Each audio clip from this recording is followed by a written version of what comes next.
Salma da mijinta Mahmud suna zama lafiya ƙalau cikin kwanciyar hankali da wadatar zuciya. Mahmud mutum ne mai kirki sosai, kuma sosai yake lallaɓa Salma, domin ko kicin ta shiga haka zai bi ta su ringa girki tare. Wani lokaci ma har ce mata zai yi, ita bata iya ba shi ya fi ta iyawa. Haka za su yi su kammala. Ita ma wani lokaci haka za ta sa rigima ta ce ita za ta mashi aski, haka zai haƙura ya zauna kuma ta mai. Suna zama lafiya ƙalau cikin kwanciyar hankali da son juna sosai sosai. Mahmud yake son Salma, haka ita ma Salma take son mijinta Mahmud. Mahmud ya kasance yana aiki ne da NGO. Lokaci bayan lokaci sukan ziyarci ƙauyuka domin su taimaka ma gajiyayyu da marasa ƙarfi.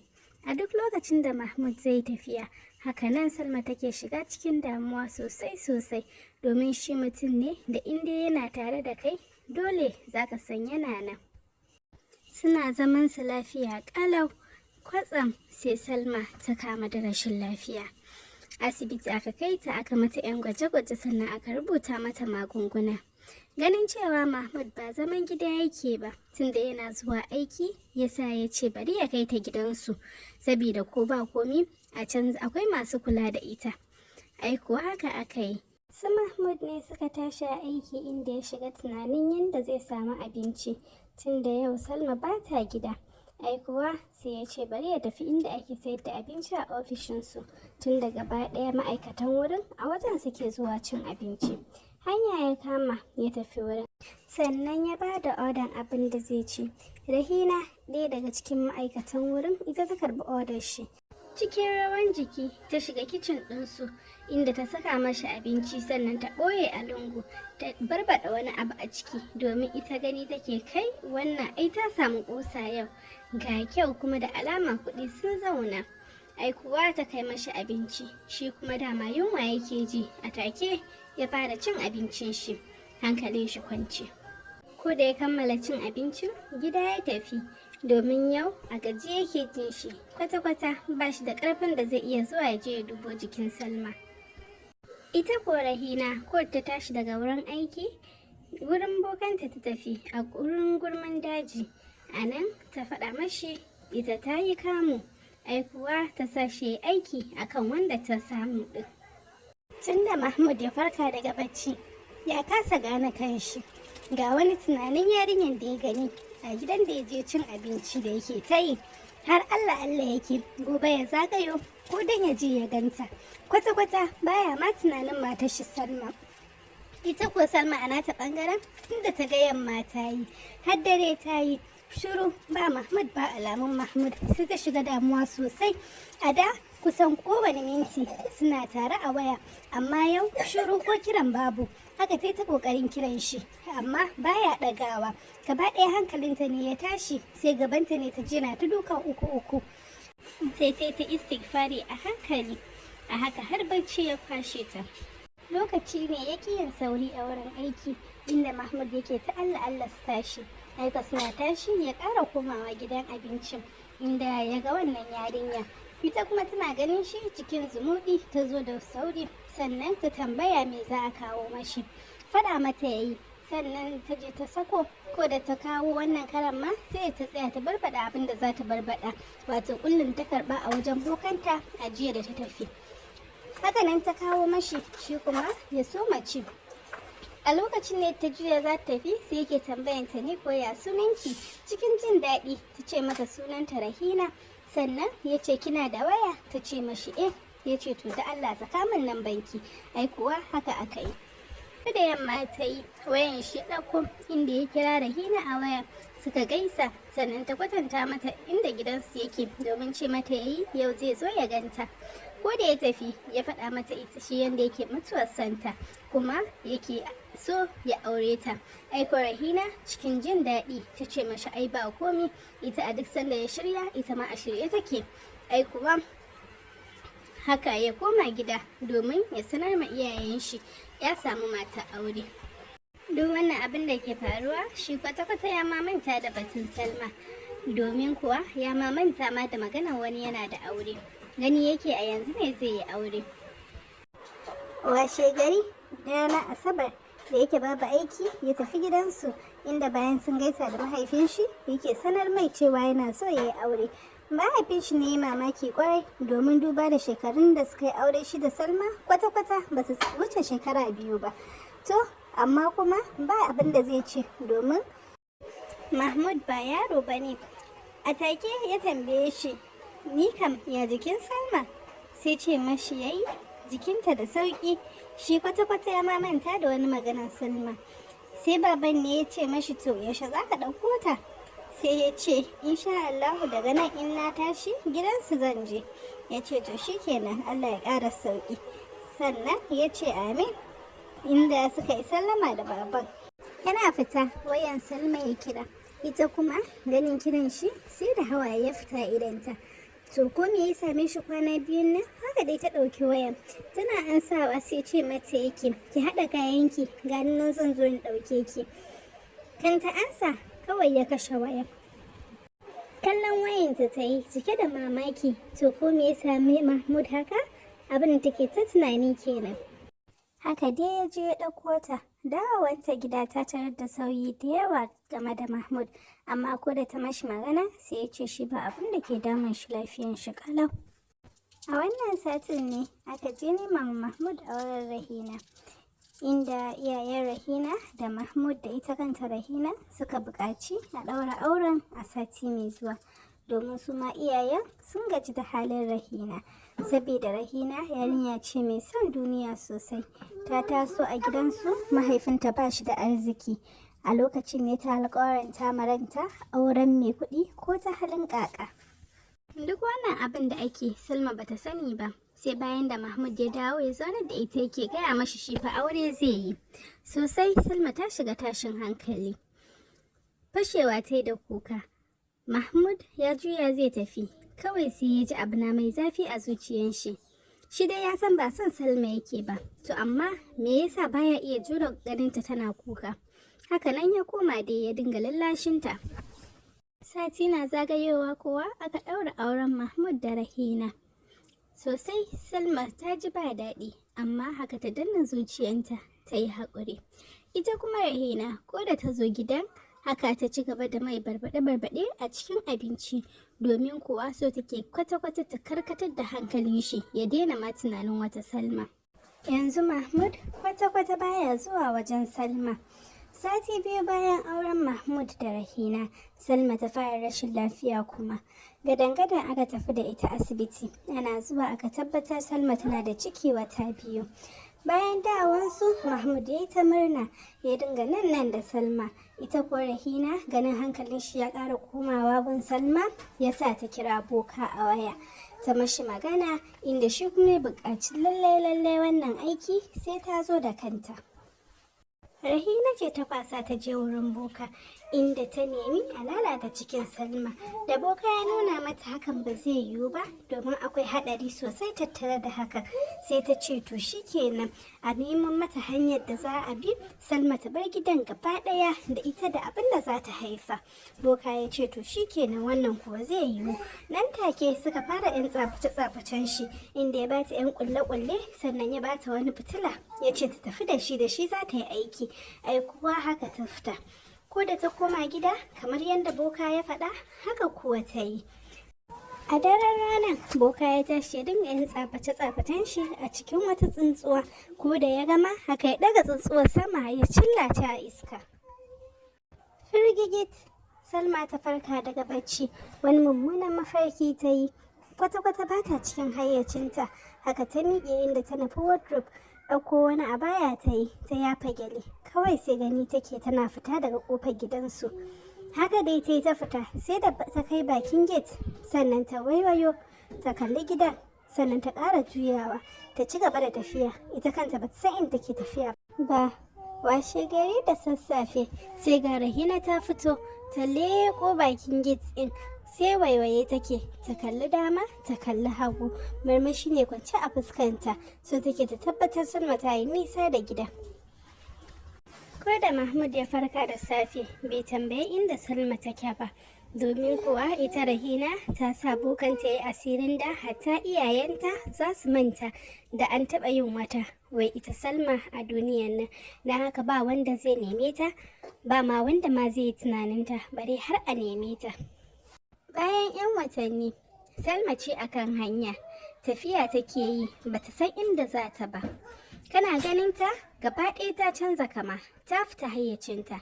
Ita dai ba hauka take ba, amma kuma kana ganin ta ka san bata cikin hayyacinta. Tafiya kawai take, ga zafin rana ga yunwa, bata cewa bare Ita ko oga Rahina tana nan tana cin duniyarta da tsinki. Yau wata 7 kenan da barin Salma gida. Haka Salma ta tafiya na tsawon watanni 7 nan, cikin zafi, rana, ruwa, haka dai duk take ta tafiya. Gashi mutane duk wanda ya ganta sai ya tausaya mata, amma ko an mata magana ba ta cewa bare duk inda kuwa ta samu baccinta take yi. Yau kuwa ba ta tsaya ko ina ba, sai cikin wani dokan daji, ko da ta tafi kawai zama ta yi. A haka har bacci ya kwashe ta. Yaran gidan Alhaji Iro ne suka fita kiwo yau, da Giggiɗaɗo da Barkindo. Ai kuwa suka fita da shanayensu. Ana cikin kiwo, can sai Barkindo ya dinga hango wani abu a cikin daji. Miƙewa dai yayi ya ƙarasa inda dajin yake. Mace ya gani da tsohon ciki, kwance cikin mawuyacin hali. Kiran 'yan uwan shi yayi, inda cikin rashin tsoro suka ciccibi matan da suka gani, suka tafi da ita gida, domin kuwa su Fulani ne irin na dajin nan, ba abin da ke cikin daji wanda ba su taba gani ba. Ko da suka kai ta gida, kwata-kwata ba ta cikin hayyacinta. Alhaji Iro kallonta kawai yayi, gaba ɗaya ya riga ya gano me ke matsalarta, domin kuwa shi irin Fulanin nan ne da ke zama a daji. Tun yana yaro, iyayen shi suke ɗaukan shi suke yawo da shi daga wannan riga zuwa wancan riga, so babu wani sirrin da ke cikin daji ko kuma na sihirce-sihirce da bai san da su ba. Addu'a ya yi a cikin ruwan magani, sannan ya buƙaci a bata ta sha. Ai kuwa haka nan aka ɗago ta aka bata ta sha. Minti kaɗan kawai sai jikinta ne ya ringa baƙi, ƙirin fatar jikinta ta dinga baƙi. Kankace me kawai sai ta kwanta a sume. Wani ƙaton hayaƙi ne ta kanta ya zo kamar dodo. Ai kuwa a haka har ta farka, amma kafin ta farka ya riga ya bar jikinta. Daidai kenan tana abin na fita, kawai sai ta kurma ihu, domin sosai labor ya taso, haihuwa ne ya zo mata gadan-gadan. Ai kuwa haka matan gida suka yo kanta da gudu, inda aka bata magani ta sha wanda zai sauƙaƙa mata naƙuda, sannan aka kai ta inda ta haifa yaranta 'yan biyu duka maza. A wannan lokacin ne Hajiya Rahina ta fara shiga damuwa, domin sosai boka ya matsa mata a lallai sai dai ta je. Ita kuma gani take gaskiya ba za ta iya ba, domin yanzu ita fa ta riga ta zama hajiya, ba za ta iya jure wannan shiga dajin ba, don duk sanda za ta shiga sai ta kurje. Kawai dai mutumin nan haƙuri zai yi, abinda kawai ta faɗa kenan a ranta. Alhaji Iro ne ya sa matar shi Habi ta tambaye Salma ko za ta iya tuna wani abu game da halinta, amma Salma kwata-kwata ba ta iya tuna ko sunanta, bare ma ta tuna daga ina ta zo. A lokacin ne Malam Iro da matar shi Habi suka yanke shawarar rike Salma kamar 'yar cikinsu, domin kuwa duka 'ya'yansu maza ne guda 2. Ƙwairanga shi ne sunan da Malam Iro da matar shi Habi suke kiran Salma. 'Ya'yanta su ma sun sa masa suna na Fulatanci, yanzu shekaran yaran 2, kamar yadda ake al'adan Fulani. Bayan da aka haife su, su ma haka kakanninsu suka ba su shanu guda 2.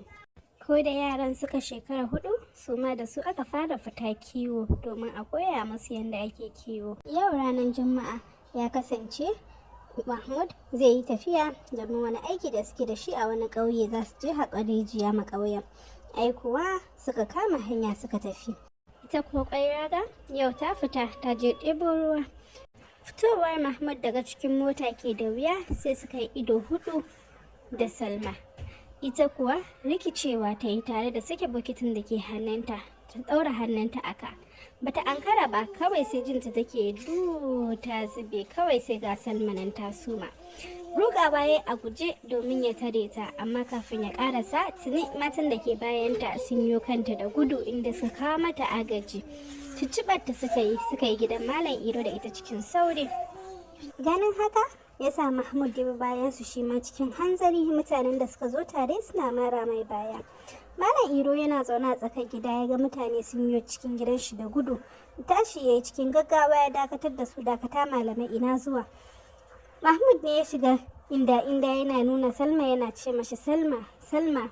Tunda Malam Iro ya lura da halin da yake ciki sai ya buƙaci a fiddo masu tabarma domin su zauna. Ko da aka fiddo masu tabarma da Mahmud ya samu natsuwa sai ya fara Malam Iro bayanin cewa Salma matar shi ce. Malam Iro ko mamaki ne ya kama shi don ganin cewa Mahmud attajiri ne sosai. Ya za a yi a ce Salma matar shi ce? Gaskiya ba zai bari Salma ta bi su ba saboda kar a je a cutar mashi da ɗiya. Domin kuwa bai san suwaye suke harin rayuwarta ba. Ai kuwa shawarar da Alhaji Iro ya yanke kenan. Tun da mahaifiyar Salma ta tashi yau ta sa kuka, a lallai sai dai baban su Salma ya bari ta je ta dubo yarta. Shi ma baban Salma hankalin shi ne bai kwanta ba, inda ya ce tashi mu je. Sannan suka nufi gidan Salma tare. Ko da suka isa wuri suka samu suka zauna. Jim kaɗan sai ga iyayen shi ma Mahmud sun shigo su ma cikin gidan, domin kwata-kwata su ma hankalinsu bai kwanta ba.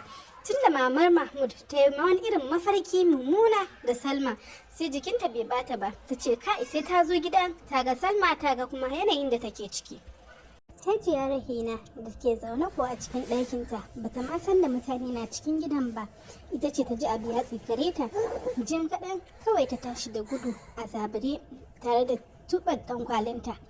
Tsakar gida ta nufa da gudu, su koko da suka ganta mamaki ne ma ya kama su, amma ina ba mai karfin da zai iya rike ta. Haka suka barta ta fita waje tana ta guje-guje tana ihu.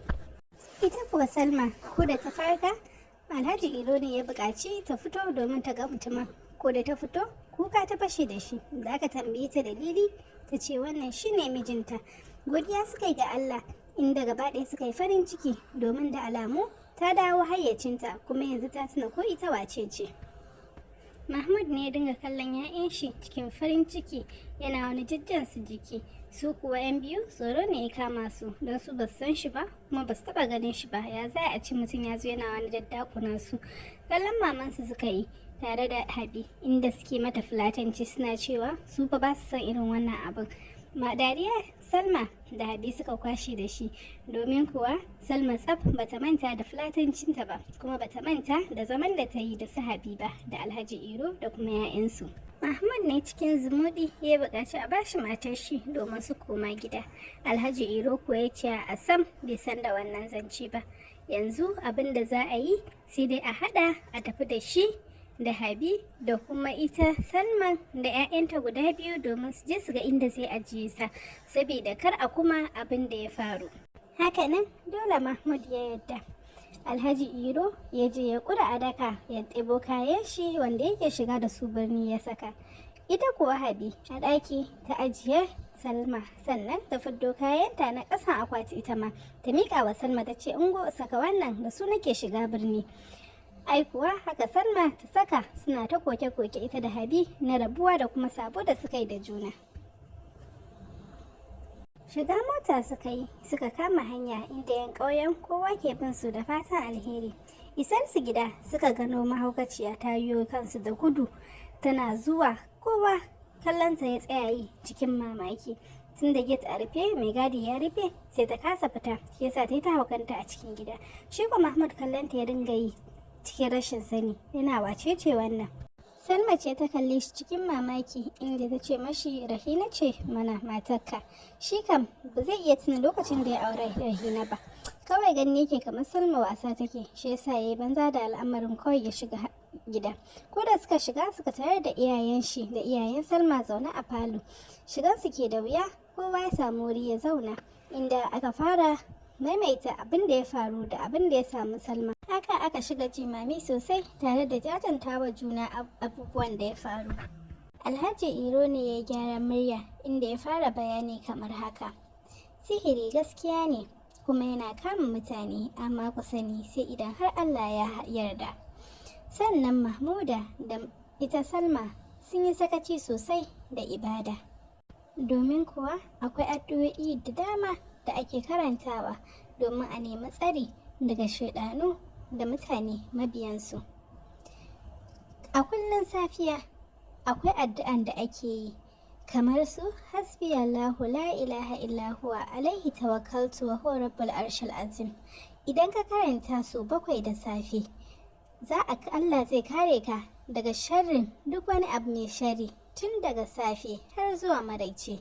Sannan daga maraice in ka ƙara karantawa za a kare ka har zuwa washe gari kuma da safe.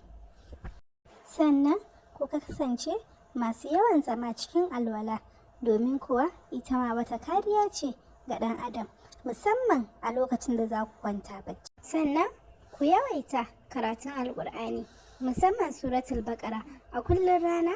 Ku tabbatar kun karanta ta, in ma ba ku karanta ba za ku iya sawa a wayanku. Kuma kar ku kuskura ku zalunce wani, domin kuwa Allah yana iya yafe komi, amma baya yafe haƙƙin bawa akan wani bawan. Domin akwai hadisi da aka karɓo daga manzan Allah tsira da amincin Allah su tabbata a gare shi, inda yake cewa atadruna mal muflisu, shin in sanar da ku wane ne fallasasshe? Qalu, sai suka ce al muflisu fina man la dirhama lahu wala mata. Fallasasshe a cikin mu shine wanda ba shi da kuɗi kuma bai da abin jin daɗi. Faƙala, sai manzan Allah tsira da amincin Allah su tabbata a gare shi ya ce, innal muflisu min ummati ya ati yawmal qiyamati, lallai fallasashe a cikin al'ummata zai zo ranar alƙiyama bisalati da sallah, wasiyami da azumi, zakati da zakka, wa ya ati ƙarshe ta mahaza, amma hakika zai zo ya zagi wane, wa ƙazafa haza, ya mawana ƙazafi, wa akala mala haza, ya ci dukiyan wane, wa safaka dama haza, ko ya zubar da jinin wane, wa da raba haza, ko ya doke wane, fa yuti haza min hasanatihi, sai a ɗauki ladansa a ba ma wannan, wa haza min hasanatihi, sai a ƙara ɗiban ladansa a biya wannan. fa'in faniyat hasanatuhu, idan ayyukansa na ƙwarai suka ƙare, ƙabla an yi ma alaihi, gabanin a gama biyan waɗanda ya zalunta, ukiza min khatayahum, sai a ɗiba daga cikin zunubansu, faɗurihat alaihi, sai a ɗaura masa, sun matsuriha finnar, sannan a jefa shi a cikin wuta. Rawawul Muslim. Haka dai Baba Iro ya yi ta musu azumi ratsa zuciya tsanake. Kafin a tashi a taron, sai da aka yanke hukuncin mai da Rahina gidan iyayenta. Shi kuwa Mahmud a take ya dankara mata saki 3. Ai kuwa haka aka kinkimi Rahina tana hauka, aka kai ta gidan iyayenta. A sannu a hankali farin cikin da suka rasa ya dinga dawowa. 'Yan biyansu ne aka sa musu suna Hausa, sannan ake kiransu da Arif da Atif. Ai kuwa su ma yanzu sun koma makaranta. Baba Iro kuwa daga lokaci zuwa lokaci da shi da Habi sukan shigo ga Salma da 'yan biyu. Ai kuwa su Salma su ma wani lokaci sukan je su kai musu ziyara har riga. Yanzu Salma ta kasance tana da iyaye guda 3, ga iyayenta, ga kuma iyayen mijinta, ga kuma iyayen da suka rikata a lokacin da ta rasa kowa kuma ta rasa komai na rayuwanta. Ita kuwa Rahina hauka yanzu take tuburan sosai domin ba ta ma iya zama a gida. Duk yadda aka kai ga ɗaure ta sai ta balle ta fita. A yau ne ta yi wani irin fitowa da gudu ta hau kan titi. Aiko sai ga wani mota shi ma ya taho da gudu ba tare da mai tukin ya ankara ba, ya hau kan Rahina. Aikuwa haka Rahina ta faɗi, jikinta duk jini, haka ta mutu a wulaƙance a kan titi. Ku rubuta mana darasin da kuka koya a comment section. Kar ku manta ku danna mana like, sannan ku yi subscribing, sannan ku yi danna bell notification saboda a sanar da ku a duk lokacin da muka ɗaura sabon bidiyo. Mun gode.